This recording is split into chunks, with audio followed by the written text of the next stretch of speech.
நான் வந்து பார்த்து வியந்து என்ன ரொம்ப இன்ஸ்பயர் பண்ணேன். என்னோட வெற்றிமாறன் சார்லேருந்து, நான் லோகேஷ்லேருந்து, வினோத்ராஜ்லேருந்து நான் பார்த்து வியந்த இயக்குநர்கள் ஒவ்வொருத்தரும் வந்து இங்கே பேசினதே வந்து I think Karthik Subbaraj and Rana Daggubati present. I think we should remove and put all the directors' name and then I think thanks because நீங்கள் ஒவ்வொருத்தர் பேசினதுமே வந்து இட்ஸ் லைக் நீங்கள் எல்லாருமே இந்த படத்தை இப்போ ஓன் பண்ணி இவ்வளோ சொல்லியிருக்கோம் அப்படின்றப்போ எனக்கு வந்து ஒரு ரொம்ப சந்தோஷமாகவும் இருக்குது. அதே நேரத்தில் இந்த படத்தை ஏன்னா இந்த படம் ப்ரொடியூஸ் பண்ணணும்னு நான் ஸ்டார்ட் பண்ணப்போ ஒரு மிகப்பெரிய பதட்டமும் எனக்கு இருந்துச்சு. ஏன்னா வந்து ஒரு மிகப்பெரிய பொறுப்பாக நான் இதை பார்த்தேன். ஏன்னா வந்து நம்ம வந்து இப்போ கார்த்தி சொன்ன மாதிரி இது 18 படம் ப்ரொடியூஸ் பண்ணிட்டோம் ஸ்டோன் பெஞ்சில். ஸோ சில கதைகள் எடுப்போம், அது வந்து நல்லா போகும்னு நினைப்போம், அப்புறம் சிலது நல்லா போகும், சிலது நல்லா போகாது, ஆடியன்ஸ் ரியாக்ஷன் இப்படிலாம். பட் ஆனால் இது அந்த மாதிரி படம் கிடையாது. இது வந்து it's is a very very ஏன்னா இதை நம்ம இப்போ இதை தப்பாக பண்ணிட்டோன்னா இட் இஸ் இப்போ ஷோமி மாதிரி இன்னும் பல பேர் அந்த ஒரு ட்ரீம் இருக்குது. அந்த மாதிரி அந்த வார்லேண்ட்லேருந்து அவங்களுக்குள்ளே சொல்ல வேண்டிய கதைகளை வந்து cinema is the best art form to express the stories to the world அப்படின்றப்ப வந்து அதை நம்ம கரெக்டாக பண்ணணுன்ற ஒரு பதட்டம் இருந்துகிட்டே இருந்துச்சு. பட் ஆனால் அதை கண்டிப்பாக நான் பண்ணணும் அப்படின்ற ஒரு விஷயம் இருந்துச்சு. நான் கார்த்திகேயன் எல்லாம் பேசும்போதே இல்லை கண்டிப்பாக பண்ணிடலாம் அப்படின்ற மாதிரி தோணுச்சு. அந்த பண்ணி முடித்ததுலேருந்து இந்த படத்தோட அவுட்புட், படத்தோட எல்லாமே வந்து இட் ஷுட் ஒரு அட்டம் பண்ணாங்க. யூஸ்வலாக வந்து அந்த ஒரு வார்த்தையை சொல்லுவாங்க, பரவாயில்ல அட்டம் பண்ணியிருக்கீங்க, குட் அட்டம். அந்த வார்த்தை I hate that word good attempt அப்படின்ற வார்த்தை. ஏன்னா அட்டம்ப்ட்னாலே வந்து என்ன so it is not it should be like a standard அப்படின்ற மாதிரி தான் இருக்கணும். ஸோ அதனால் இந்த படம் வரும்போது இது வந்து ஒரு மெயின் ஸ்ட்ரீம் சினிமா, நம்ம மெயின் ஸ்ட்ரீம் சினிமா ஆடியன்ஸு பார்த்து பழக்கப்படுற, பார்த்து என்ஜாய் பண்ணுற, பார்த்து ரசிக்கிற படங்களுக்கு எந்த வகையிலும் குறைச்சல் இல்லாமல் இதை ப்ரெசென்ட் பண்ணணும் அப்படின்றதுக்கும் மொத்தமாகவே ரொம்ப மெனக்கெட்டு தான் பண்ணியிருக்கோம். And I think today after நீங்கள் எல்லாருமே இந்த படத்தை பற்றி பேசினதுக்கப்புறம் I somehow feel very very content and happy. And I'm sure ப்ரெஸ்ஸும் மீடியாவும் இதை அதே மாதிரி கொண்டு போய் மக்களும் இந்த படத்தை வந்து பார்ப்பாங்க. பார்த்து அதுக்கான ஒரு என்ன கனவோடு இந்த படத்தை நாங்கள் உங்களுக்கு கொடுக்குறோமோ அது நினைவாகுன்ற நம்பிக்கை எனக்கு இருக்குது. ஸோ நன்றி எவ்ரி ஒன். எல்லா பேரும் வருஷம் சொல்லாமல் இங்கே வந்த ஒவ்வொருத்தருக்கும் அதான் நான் சொன்ன மாதிரி இட்ஸ் நாட் நம்ம they all own the film. So இவ்வளோ இயக்குநர்கள் இவ்வளோ பேர் வந்து பேசி இந்த படத்தை வந்து உங்கள் முன்னாடி வைக்கிறோம். April 3 ரிலீஸ் ஆகுது. கண்டிப்பாக அந்த படத்தை தேட்டரில் பார்த்து சொல்லுங்கள். அண்ட் ஷோமி ஐ திங்க் இது எனக்கும் ஷோமிக்கும் பல வருஷமாக, ஏன்னா எனக்கு அவரோட இப்போ ரொம்ப ஜிகர்தண்டாலேருந்து தெரியும், ஜிகர்தண்டா முடிச்சதுலேருந்து மீட் பண்ணியிருக்கோம். ஸோ எனக்கு வந்து அது மேலே என்ன சொல்கிறது ஒரு எம்பத்தி இருந்துகிட்டே இருக்குது. சின்ன வயசுலேருந்தே இருந்துச்சு. அதாவது அது சின்ன வயசுலனா கேள்விப்பட்ட டைம்லேருந்து இப்போ வந்து ஒரு மிகப்பெரிய ஒரு சம்பவம் அந்த வயசில் நடக்குது, இப்போ எதனால இந்த சம்பவம் நடக்குது அப்படின்னு ஆரம்பித்து அதுக்கப்புறமேட்டு தான் எனக்கு கொஞ்சம் கொஞ்சமாக தெரிய ஆரம்பிக்கும் போதும், அப்புறம் நான் காலேஜ் படிக்கும் போதும், அதுலேருந்து வேலை பார்க்க போகும்போதும் அது நம்ம பக்கத்தில் இருக்கோம். நான் வந்து தனியாலாம் பார்க்கல. எனக்கு ரொம்ப நாளாக வந்து அது ஒரு வேற ஒரு கண்ட்ரியாக பார்க்கல. தமிழ் அங்கேயும் இருக்காங்க. ஸோ ஒரே ஆட்கள் தானே. இப்போ அங்கேயே இப்படி நடந்துட்டு இருக்கு, இவ்வளோ பேர் செத்துட்டு இருக்காங்கன்றப்போ வந்து ஏன் அந்த டிஸ்டன்ஸ் இருக்குது, ஏன் அந்த ஸோ என்னென்ன எனக்கு நிறைய பேர் வந்து அதை கேட்பாங்க, உங்களுக்கு அதில் ரொம்ப இன்ட்ரெஸ்ட் இல்லை அப்படிம்பாங்க. எனக்கு அப்போ கோவம் தான் வரும். என்ன இன்ட்ரெஸ்ட் இருக்கிறதுக்கு அது ஒன்றும் இப்போ உங்களுக்கு வந்து என்ன சொல்கிறது சைக்கிளிங்கில் இன்ட்ரெஸ்டான்ற மாதிரி இது கிடையாது. இது ஏதோ ஒரு எம்பத்தைஸ் பண்ணுற ஒரு விஷயம் தான். ஸோ இதை வந்து ஏன் வந்து இத்தனை நாளாக பண்ண முடியாமல் இருக்குது அப்படின்றதுக்கு இங்கே ஒருத்தர் பேசின மாதிரி ராஜமுருகன் பேச சொன்ன மாதிரி இங்கே வியாபார ஒரு சூழலாகவும் எல்லாத்துக்குமே வந்து ஒரு தயக்கம் இருந்துகிட்டே இருக்குது. ஸோ அதை வந்து ஏதாவது ஒரு படம் பண்ணி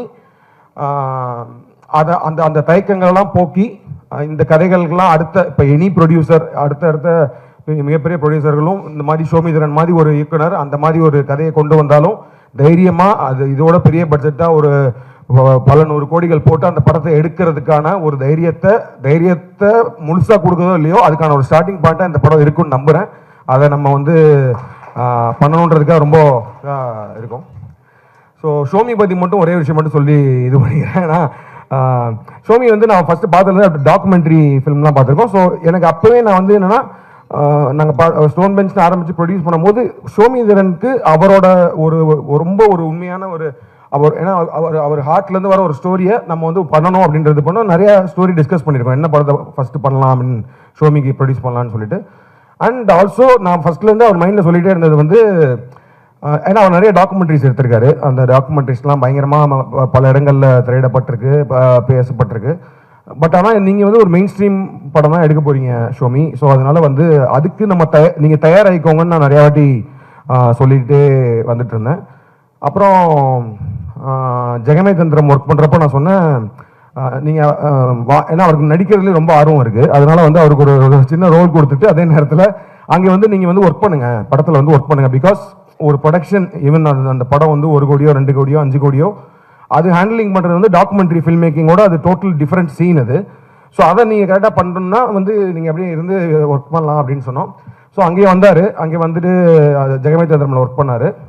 அப்புறம் சும்மா விளையாட்டுக்கு எங்கள் டீமே இது பண்ணிட்டு இருப்போம். ஏன்னா வந்து ஷோமி வந்து வருவார், பத்திரமா அவர் ஒர்க் பண்ணிருப்பாரு. அப்புறம் ஆனால் இங்கே ரொம்ப குழுவும் இல்லை, திடீர்னு பார்த்தா ஒரு ஓரமாக அப்படியே உட்காந்துருப்பாரு. ஷோமி என்ன வந்து ஒர்க் பண்ணுங்க ஷோமி, என்ன படம் எடுக்க போய் எப்படி பண்ண போறீங்கன்னு. அப்புறம் நெட்ஃப்ளிக்ஸ்க்கு ஒரு படம் பண்ணோம், பீஸ்ன்னு சொல்லிட்டு ஒரு ஆந்தாலஜி. ஸோ அதுவுமே ஒரு ஷோமி சொன்ன ஒரு கதை, நான் கொஞ்சம் எழுதி பண்ண போகிறப்போ நான் அப்போ ஷோமி என்ன சொன்னேன், நீங்கள் வந்து இதை கோ டைரக்டராக ஃபுல்லாகவே நீங்கள் எடுத்து பண்ணுங்கள், ஸோ தட் ஒரு எக்ஸ்பீரியன்ஸ் இருக்கும் உங்களுக்கு. ஏன்னா அப்போ நாங்கள் ஆல்மோஸ்ட் இந்த ஸ்கிரிப்டை லாக் பண்ணிட்டோம், ஷோமிக்கு அந்த ஸ்கிரிப்டை லாக் பண்ண போகிறோம் அப்படின்னு டிசைட் பண்ணிட்டோம். பட் அதுக்கு முன்னாடி ஒரு கான்ஃபிடன்ஸ் வர்றதுக்கும் இதுக்கும் நீங்கள் டோட்டலாக அந்த படத்தை வந்து எடுத்து பண்ணுங்க அப்படின்ற மாதிரி சொன்னோம். ஸோ அது பயங்கரமாக ஆர்வமாக எடுத்து பண்ணிட்டு இருந்தார் அந்த டைமில். ஸோ அது வந்து corona time, actually corona time பண்ணிட்டு இருந்தார். ஸோ 4 நாளில் ஷூட்டிங் போகும்போது நான் சொன்னேன், ஷோமி நான் ஷூட்டிங் வரப்போகிறேன், நான் எதுவுமே பண்ண போகிறது கிடையாது, நீங்கள் தான், ஸோ இதை நீங்கள் தான் டைரக்ட் பண்ணணும், ஆர்ட் டைரக்டர் நீங்கள் தான் பேசணும், செட் ஒர்க் நீங்கள் தான் பண்ணணும், எல்லாமே பண்ணணும், ஸோ தட் இது உங்களுக்கு நல்ல எக்ஸ்பீரியன்ஸாக இருக்கும் அப்படின்னு சரின்னு சொல்லிட்டு பயங்கர ஆர்வமாக பண்ணிட்டே இருந்தார். அப்புறம் கொரோனா டைம்னால அதுக்கப்புறம் மொத்த டீமுக்கும் வந்து இந்த ஸ்வாப் டெஸ்ட் எடுக்கிறதுக்காக வந்தாங்க. வரும்போது இவர் பயந்துட்டு அப்படியே போனார். நான் சொன்னேன், இல்லை டெஸ்ட் எடுக்காமல் விட மாட்டானுங்க கண்டிப்பாக அப்படின்றனா, மொத்த டீமுக்கும் வந்து நெகட்டிவ், அவர் ஒருத்தருக்கு மட்டும் கொரோனா. அப்படி பார்த்தா அவ்வளோதான், அதுக்கப்புறமேட்டு அவரை லாக் பண்ணிட்டாங்க. ஸோ நான் சொல்லி சொன்னேன், என்ன உனக்கு ஒன்றும் புரியல. ஸோ அதுக்கப்புறம் டேரெக்டாக அவரோட படம் தான் ஸ்டார்ட் பண்ணோம் நாங்கள். ஸோ அவரோட படம் ஸ்டார்ட் பண்ணிவிட்டு ஃபஸ்ட்டு டே அன்றைக்கி ஷூட்டிங் போயிருந்தப்போ கார்த்தி சொன்ன மாதிரி ஃபஸ்ட் டே ஷூட்டிங் போகிறேன். ஃபஸ்ட் டே ஃபஸ்ட் ஷாட்டு பார்க்க போனோம். ஷோமி அப்படி உட்காந்தாரு, அவங்க மேம் போயிட்டாங்க நினைக்கிறேன். அவங்களோட ஷாட், அவங்க வந்து ஒரு டோரில் நின்றுட்டு இருப்பாங்க, ஒரு பேக் ஷாட் ஒன்று இப்போ இந்த ட்ரெய்லரில் கூட வரும் நினைக்கிறேன். ட்ரெய்லர் ஷாட் வருதா இல்லை, ட்ரெய்லரில் ஒரு பேக் ஷாட்டு, அதுதான் நாங்கள் எல்லாமே நிற்கிறோம். First day first shot okay rolling அப்படின்னு சொன்னாங்க. அப்புறம் கட்டுன்னு சொன்னாங்க, இன்னொரு take, second, third take, fourth டேக்லாம் இருந்துச்சு. அந்த ஃபஸ்ட்டு டேக் சொல்லும் போது பார்த்தா இவர் ஆக்ஷன் சொல்லவே இல்லை, ரோல் கேமரா ஆக்ஷன்லாம் சொல்லவே இல்லை. நான் பார்த்துட்டு ஷோமி நீங்கள் சொல்லணும்ல அப்படின்னா, இல்லை அப்படின்னு சைலண்டாக இருந்தார். பார்த்தா அவரோட ஃபஸ்ட் ஏடி அவர் யார், நம்ம விக்கி வந்து ரோல் கேமரா ஆக்ஷன் அப்படின்னு சொல்கிறாரு. இவர் பார்த்துட்டே இருக்கார். கட்டுமே வந்து ஒரு மானிட்டரை பார்த்துட்டு இப்படி சொல்லிட்டு போயிட்டார். அட பாவி, என்ன இதுனா வந்து இல்லை இதுதான் ஹாலிவுட்டை ஏதோ சொன்னாலே, ஏதோ இதெல்லாம் இப்படி தான் பண்ணுவாங்க, டேரக்டர்ஸ் வந்து ஆக்ஷன் சொல்ல மாட்டாங்க. சரி ஓகே. இவர்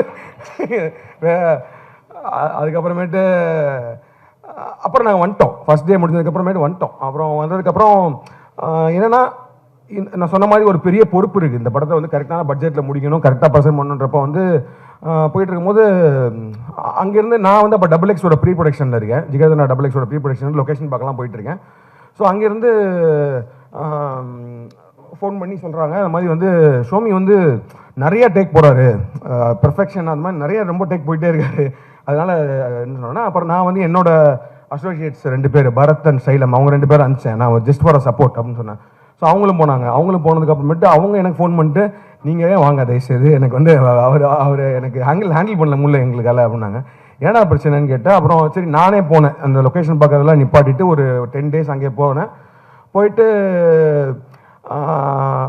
ஜஸ்ட் ஒரு சப்போர்ட் தான், ஷோமி பண்ணிட்டு இருப்பாரு, சப்போர்ட் பண்ணிட்டு இருப்பாரு. பட் ஆனால் அங்கே போய் நான் பார்த்த ஒரு விஷயம் வந்து என்னை பயங்கரமாக எமோஷனலாக ஏற்படுச்சு. ஏன்னா அவர் நிறைய டேக் போகிறாரு அப்படின்றது வந்து என்னென்னா, இப்போ நான் சொல்கிறேன் இல்லையா, அது படம் இதுக்கு ஒரு மிகப்பெரிய பொறுப்பு இருக்குது அப்படின்னு சொல்லும் போது அவருக்கு, ஏன்னா இந்த கதையை கரெக்டாக கொடுத்துடணும் அப்படின்ற அந்த ஒரு பொறுப்புணர்ச்சி வந்து ஒரு பதட்டமாகவும் ஒரு இதாகவும் அது வந்து லிட்டரலாக என்னால் பார்க்க முடிஞ்சிச்சு.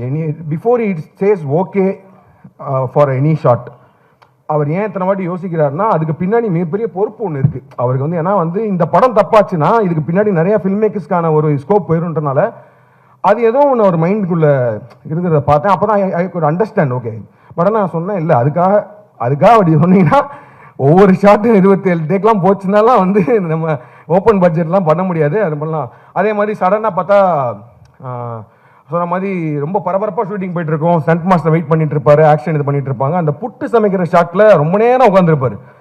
ஆனால் என்னன்னு கேட்டால் ரொம்ப ட்ரிப் ஆயிடுவார் அவர். ஏன்னா வந்து இல்லை தலைவா, எங்கள் ஊர்லலாம் அந்த புட்டு இருக்குல்ல, அதில் வந்து இப்படி ஒரு ஸ்மோக் வரணும். ஆனால் அதுக்குள்ளே ஒரு லவ் டு தேர் ஹோம்லேண்ட் அது இருக்குது. ஏன்னா வந்து அந்த ஊரையும் அந்த வீட்டையும் அவரால் திரும்ப பார்க்க முடியாது. அந்த ஃபுட்டை வந்து அதே மாதிரி ஒரு பண்ண முடியாதுன்ற ஒரு வழி இருக்குது. ஆனால் அந்த விஷயங்கள் இருக்கனால வந்து பட் ரியாலிட்டி. ஸோ நான் ஒரு ரியாலிட்டி செக்காக இருந்துகிட்டே இருப்பேன். ஓகே ரசிச்சுக்கோங்க புட்டை, பட் ஆனால் ஓகே டைம் ஆகுது, ஷார்ட் போகலாம் அப்படின்னு சொல்லிட்டு.